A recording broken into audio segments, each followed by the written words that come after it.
मित्रांनो, आज आपण आलोय या बेरडमाची या गावी, तालुका वाळवा, जिल्हा सांगली.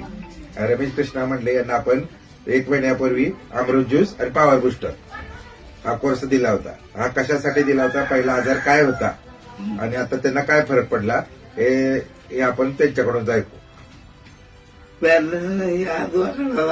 आता बोट वाढते वळायला लागली, हात उतरते एवढा.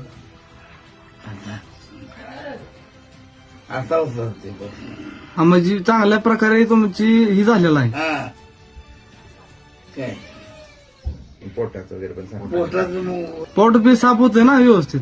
स्फोट करणार ना. हो. हो. मग बघा मित्रांनो, यांना 1 महिन्यात पॅरालिसिसचा अटॅक आला होता. 2 वर्ष झाले, पण त्यांनी 1 महिन्यापासून औषध घेतलं. त्यांना पोट साफ व्हायला लागलं, हात वर जायला लागला, बोटं वळायला लागली आणि असा त्यांना चांगल्या प्रकारे रिझल्ट आलेला आहे. बघा, यांना 1 महिन्यात एवढा रिझल्ट येऊ शकतो, तर तुम्हालाही येऊ शकतो. जरी कोणी पॅरालिसिस, कॅन्सर वगैरे अशा 750 हजारावर चालते. त्यामुळे सर्वांनी नक्की घ्या.